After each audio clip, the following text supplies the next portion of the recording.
Claire Chazal, icône incontestée du journalisme français, a toujours su incarner l'élégance, la rigueur et la détermination. Pendant des décennies, son visage et sa voix ont rythmé les soirées de millions de Français, leur apportant l'actualité avec une présence rassurante et une neutralité exemplaire. Mais aujourd'hui, un voile de tristesse assombrit son héritage, alors que son fils unique, François, vient de briser le silence sur une vérité bouleversante qui touche sa mère. Pendant longtemps, le mystère a plané autour de l'état de santé de Claire Chazal. Des rumeurs circulaient, des murmures s'élevaient, mais rien n'était confirmé. Fidèle à son image de femme forte et réservée, elle a toujours préféré garder ses peines et ses combats loin des projecteurs. Pourtant, à 68 ans, son fils François n'a plus pu contenir l'insoutenable vérité. Claire Chazal lutte contre une maladie implacable, un mal qui ronge lentement son corps et met son courage à rude épreuve. Lors d'une interview poignante, François a laissé tomber le masque. Les mots sont tombés, lourds de sens, vibrants d'émotion. Ma mère a toujours été une battante, mais aujourd'hui, elle fait face à son plus grand combat. Son regard, embué de larmes, traduisait à lui seul la profondeur de la douleur qu'il éprouve à voir sa mère, cette femme indomptable, vulnérable face à l'adversité. La révélation a eu l'effet d'une onde de choc. Les téléspectateurs, les collègues, les amis, tous ont été bouleversés par cette nouvelle. Comment une femme d'une telle stature, qui semblait si éternelle, pouvait-elle être frappée par un destin si cruel ? Claire Chazal, cependant, n'a jamais été de celles qui s'effondrent face à l'adversité. Elle incarne la résilience, la dignité et la force tranquille. Même dans l'ombre de la maladie, elle continue de dégager cette grâce naturelle qui l'a toujours caractérisée. Ses proches témoignent de son courage admirable, de son refus de se laisser définir par la souffrance. Elle garde le sourire, elle continue de lire, d'échanger, d'aimer. Elle est une leçon de vie, confie une amie intime.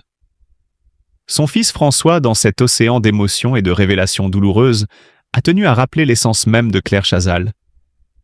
Une femme qui a transcendé son époque, qui a su imposer son talent dans un univers dominé par les hommes, qui a été la voix d'une génération. Il n'y a pas de place pour la pitié dans cette histoire, seulement une profonde admiration. Le public, sous le choc, s'est rassemblé autour d'elle d'une manière poignante. Les messages de soutien affluent, les hommages pleuvent. Chacun veut lui exprimer sa gratitude pour les années passées à nous informer avec intelligence et bienveillance. Car si aujourd'hui Claire Chazal affronte une épreuve difficile, elle n'est pas seule. Elle est entourée de l'amour incommensurable de son fils, de ses proches, et d'une nation entière qui la porte dans son cœur. Cette tragédie, aussi douloureuse soit-elle, ne fera que renforcer l'auréole d'une femme qui, déjà de son vivant, est entrée dans la légende. Car au-delà de la maladie, au-delà des tourments, Claire Chazal demeure un symbole, une lumière, un modèle d'inspiration pour tous ceux qui croient en la force de l'engagement et de la passion. Et tandis que l'histoire continue de s'écrire, une chose est certaine, le nom de Claire Chazal restera gravé dans la mémoire collective comme celui d'une femme exceptionnelle, qui a su faire de chaque épreuve une leçon de courage et d'humanité. Dans son ouvrage « Puisque tout passe », Claire Chazal se livre avec une sincérité désarmante sur sa relation complexe avec sa mère, Josette Chazal.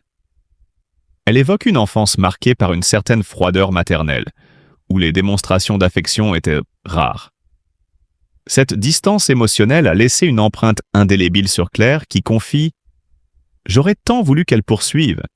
Gentille, attachante, forte, intelligente, bref, la meilleure. » La disparition de sa mère en avril 2015 a ravivé des souvenirs douloureux. Claire Chazal a exprimé des regrets quant à cette relation distante, se demandant si l'amertume de sa mère n'expliquait pas une certaine agressivité à son égard. Cette introspection révèle une femme en quête d'amour maternel, confrontée à une absence de chaleur familiale qui a façonné sa vision de la vie et de ses propres relations. Sur le plan de la santé, bien que Claire Chazal n'ait pas publiquement partagé de problèmes spécifiques, elle a souvent mentionné une anxiété chronique qui l'accompagne depuis son plus jeune âge. Cette hyper-émotivité, qu'elle considère comme faisant partie de son ADN, témoigne d'une fragilité intérieure contrastant avec l'image de la journaliste aguerrie que le public connaît. Sa relation avec son fils unique, François Poivre d'Arvor, né de sa liaison avec Patrick Poivre d'Arvor, est également teintée de complexité. François, aujourd'hui âgé de 30 ans, a choisi de s'éloigner de la notoriété s'exilant à l'étranger, notamment en Nouvelle-Zélande, à Londres, puis à Hong Kong. Cette distance géographique reflète un désir de se construire une identité propre, loin de l'ombre médiatique de ses parents. Claire Chazal a reconnu cette volonté d'émancipation, déclarant « Il est certain qu'à un moment, comme beaucoup d'adolescents, il a voulu couper le cordon et il l'a fait en partant très loin. Récemment, des rumeurs ont circulé concernant des déclarations de François sur sa mère. Cependant, ces informations proviennent de sources non vérifiées et doivent être abordées avec prudence.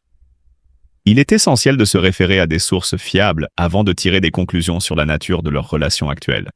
En dépit de ces épreuves, Claire Chazal continue de se consacrer à sa carrière et à ses passions, cherchant sans doute à combler les vides laissés par une enfance et des relations familiales complexes. Son parcours témoigne d'une résilience admirable face aux défis personnels et professionnels. Après un baccalauréat scientifique obtenu avec mention bien, Claire poursuit des études supérieures à HEC Paris, d'où elle sort diplômée en 1978. Elle complète sa formation par un DEA d'économie à l'Université Paris, de Panthéon-Assas, affirmant ainsi sa maîtrise des enjeux économiques et financiers. Malgré 2 tentatives infructueuses pour intégrer l'ENA, elle ne se laisse pas décourager et se tourne vers le journalisme, un domaine où elle marquera de son empreinte. En 1980, Claire Chazal débute sa carrière en tant que pigiste pour Europe 1 et collabore avec des publications telles que L'Usine Nouvelle et L'Expansion. Son talent et son expertise la conduisent rapidement au Quotidien de Paris, sous la direction de Philippe Tesson, puis aux Échos en 1985, où elle se spécialise dans les questions économiques. Cette période forge son acuité journalistique et son sens aigu de l'analyse. Sa transition vers la télévision s'opère en 1988 lorsqu'elle rejoint Antenne 2 en tant que grand reporter spécialisé en économie. Son professionnalisme et sa présence à l'écran la propulsent rapidement au devant de la scène médiatique.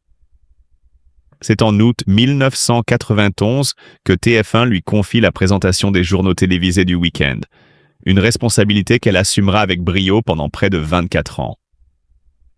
Son visage devient alors familier des foyers français, symbolisant une information fiable et de qualité. Au-delà de son rôle de présentatrice, Claire Chazal s'investit dans diverses émissions culturelles.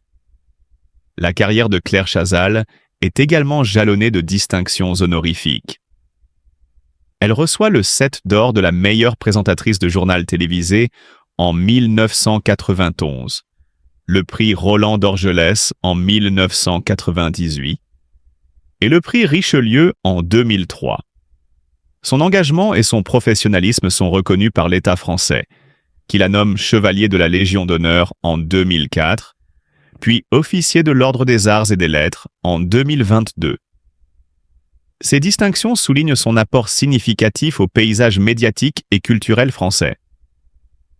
Parallèlement à sa carrière journalistique, Claire Chazal fait des apparitions remarquées au cinéma, souvent dans son propre rôle, témoignant de son influence et de sa notoriété dans la culture populaire française. Sa vie personnelle, notamment sa relation avec Patrick Poivre d'Arvor et la naissance de leur fils François en 1995, a également été au cœur de l'attention médiatique, reflétant l'intérêt constant du public pour cette figure emblématique du journalisme. Claire Chazal incarne une figure emblématique du journalisme français, alliant élégance, rigueur et passion pour la culture.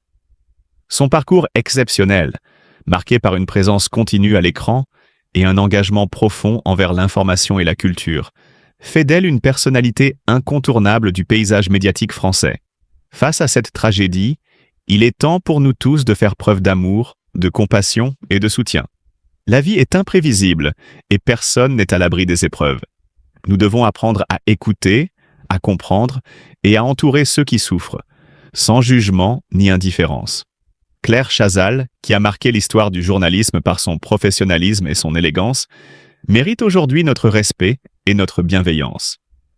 Son fils, en brisant le silence, nous rappelle l'importance de parler de nos peines et de ne pas affronter seuls les tempêtes de la vie. Soyons solidaires. Tendons la main à ceux qui traversent des moments difficiles. Un simple mot, un geste d'affection peut apaiser une douleur immense. L'amour et l'empathie sont les plus belles forces de l'humanité. Ne laissons personne souffrir dans l'ombre. Avec la responsabilité civile évoquée, peut aussi être recherchée sur le fondement d'une faute d'imprudence ou de négligence, notamment lorsque une infraction est caractérisée. En effet, une action pénale est en principe toujours possible à l'initiative du procureur de la République ou à la suite d'une plainte déposée par la victime. L'article 121-3 du Code pénal constitue la base de ce régime. Ainsi, l'alinéa 1 évoque la faute intentionnelle, c'est-à-dire la volonté de réaliser un acte interdit. L'alinéa 2 introduit la mise en danger d'autrui qui se caractérise par une prise de risque délibérée exposant la vie d'autrui. L'alinéa 3, enfin, prévoit la faute non intentionnelle, c'est-à-dire que l'agent adopte un comportement risqué ou commet une imprudence, une négligence ou une maladresse. Et c'est à cette dernière occasion qu'est généralement mise en jeu la responsabilité des enseignants d'EPS.